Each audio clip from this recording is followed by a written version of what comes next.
Welcome to Supreme Court Opinions. In this episode, you'll hear the court's opinion in McElrath v. Georgia. In this case, the court considered this issue. Does the Double Jeopardy Clause of the Fifth Amendment prohibit a second prosecution for a crime of which a defendant was previously acquitted?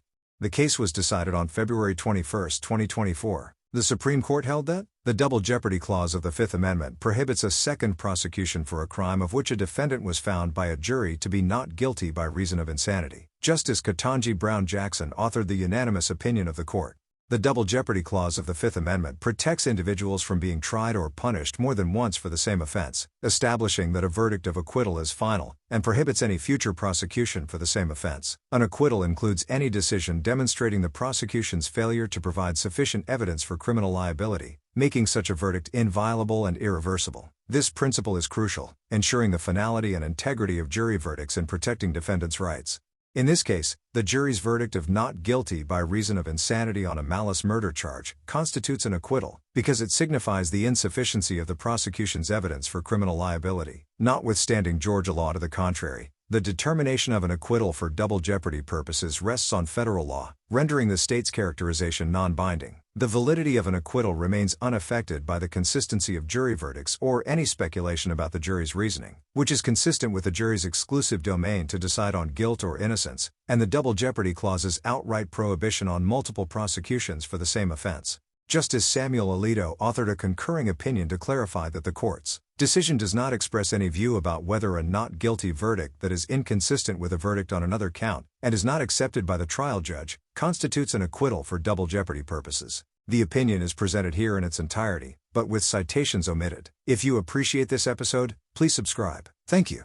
Justice Jackson delivered the opinion of the court. Under Georgia law, a jury's verdict in a criminal case can be set aside if it is repugnant, meaning that it involves affirmative findings by the jury that are not legally and logically possible of existing simultaneously. In this case, a jury found that petitioner Damian McElrath was not guilty by reason of insanity with respect to a malice murder count, but was guilty but mentally ill regarding two other counts, felony murder and aggravated assault, all of which pertain to the same underlying homicide. Invoking the repugnancy doctrine, Georgia courts nullified both the not guilty and guilty verdicts, and authorized McElrath's retrial. McElrath now maintains that the Fifth Amendment's Double Jeopardy Clause prevents the state from retrying him for the crime that had resulted in the not guilty by reason of insanity finding. Under the circumstances presented here, we agree. The jury's verdict constituted an acquittal for double jeopardy purposes, and an acquittal is an acquittal notwithstanding its apparent inconsistency with other verdicts that the jury may have rendered.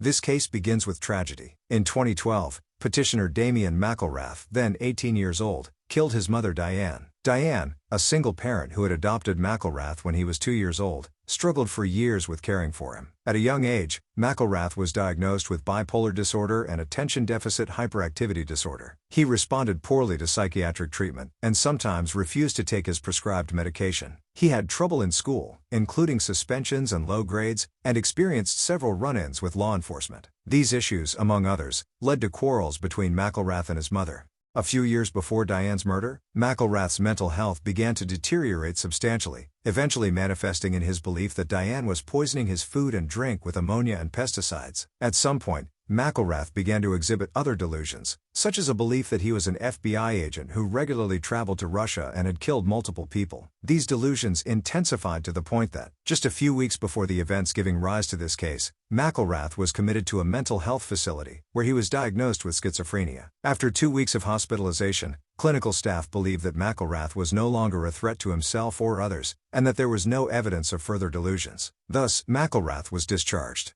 1 week later, McElrath stabbed Diane to death. Immediately after the stabbing, McElrath composed a note in which he explained that he had killed Diane because she had been poisoning him, and that she had in fact confessed to doing so. McElrath then called 911. He told the dispatch officer that he had killed his mother, and asked if his actions were wrong. After law enforcement arrived at the scene, McElrath was taken to a police station for interrogation, where he told the investigator, "I killed my mom because she poisoned me."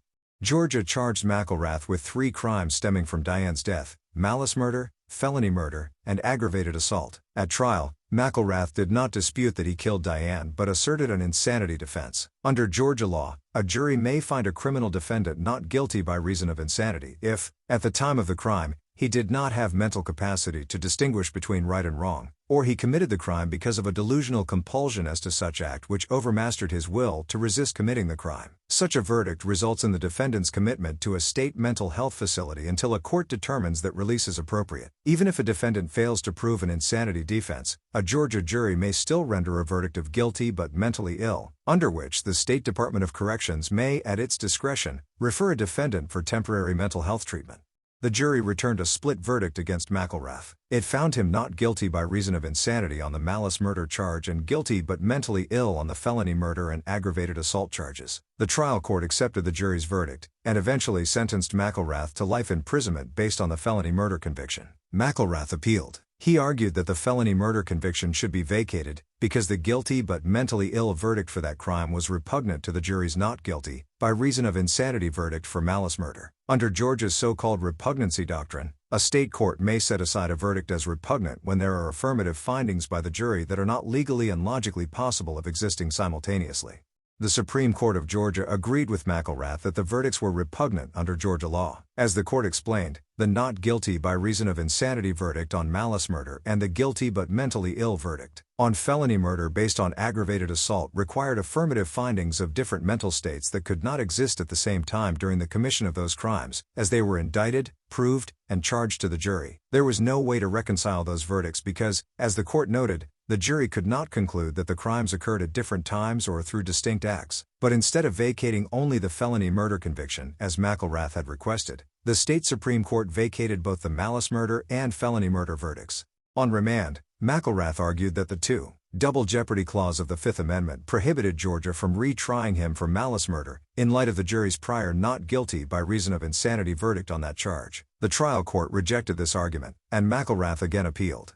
The Supreme Court of Georgia affirmed. The court recognized that, under the general principles of double jeopardy, the verdict of not guilty by reason of insanity would appear to be an acquittal that precludes retrial, as not guilty verdicts are generally inviolate. But the court concluded that the acquittal at issue in this case lost considerable steam when considered alongside the verdict of guilty but mentally ill, and because the verdicts were repugnant, both were rendered valueless. In the court's view, repugnant verdicts were no different for double jeopardy purposes from a situation in which a mistrial is declared after a jury is unable to reach a verdict.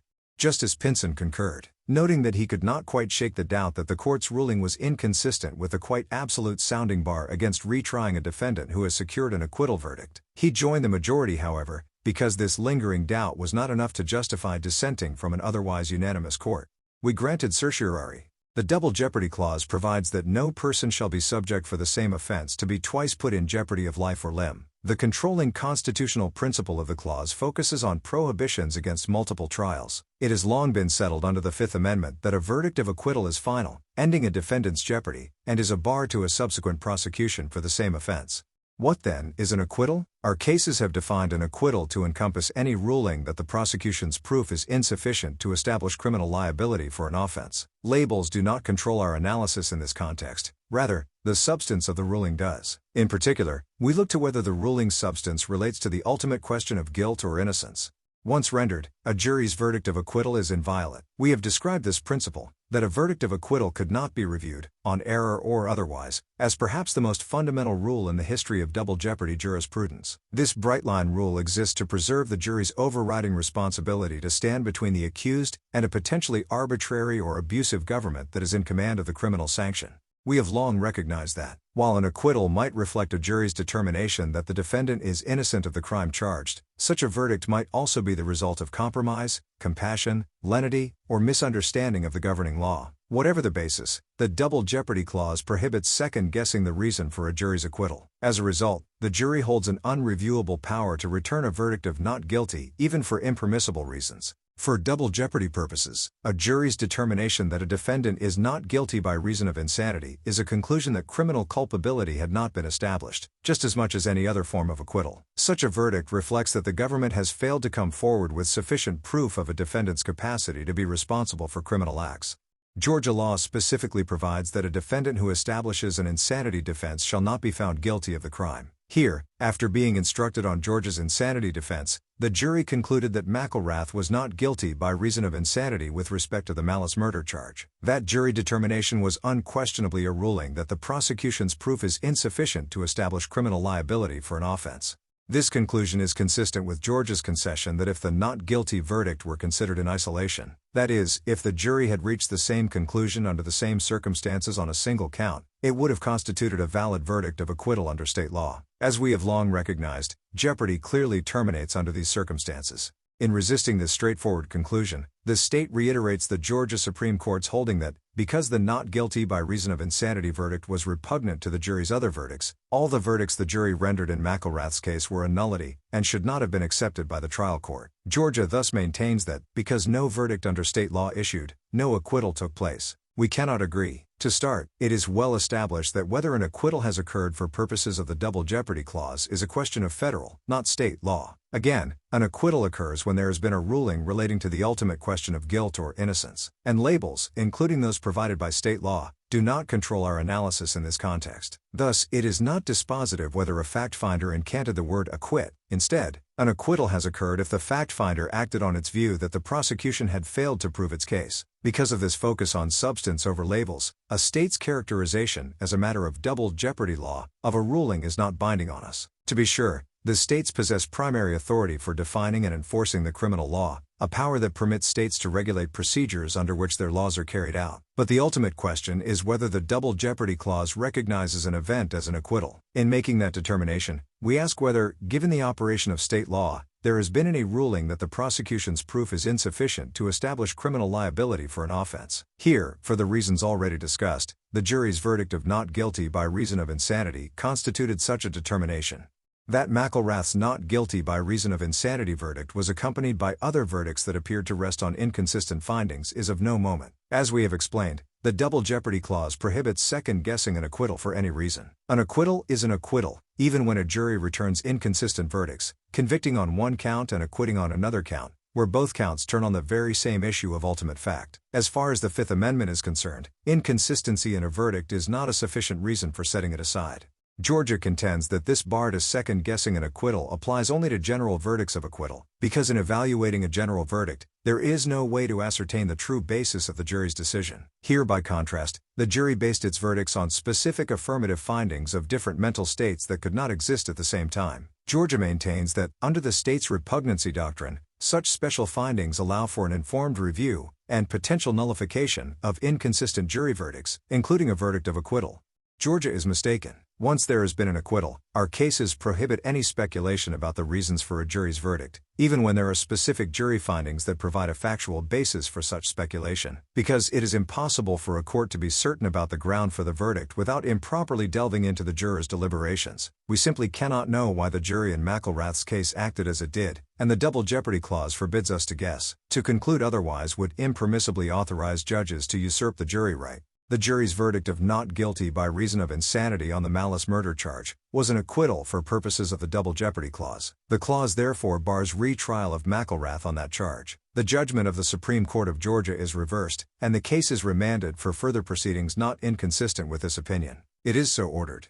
Justice Alito, concurring. I join the opinion of the court, but write to clarify my understanding of what we have held. In this case, there was indisputably an acquittal on the malice murder charge. The jury returned a not guilty verdict on that count. The trial judge entered a judgment of acquittal on that count, and petitioner appealed that part of the judgment. Because the Constitution does not permit appellate review of an acquittal, the state Supreme Court's decision must be reversed. As I understand it, our holding extends no further. As the court recognizes, the situation here is different from one in which a trial judge refuses to accept inconsistent verdicts, and thus sends the jury back to deliberate further. Some states follow this practice, and our decision does not address it. We have held that federal law does not prevent the acceptance of inconsistent verdicts, but we have never held that the Constitution mandates that practice, which is not necessarily favorable to either the prosecution or the defense. Nothing that we say today should be understood to express any view about whether a not guilty verdict that is inconsistent with a verdict on another count, and is not accepted by the trial judge, constitutes an acquittal for double jeopardy purposes. Thanks for listening. This podcast is not affiliated with the United States Supreme Court or its staff in any way. The summary of this opinion given in the introduction was taken from the summary provided at oyez.org. Any mistakes in the opinion you just heard should be attributed to this podcast. If you would like to support my efforts to make Supreme Court opinions available to the public, please subscribe. Thank you.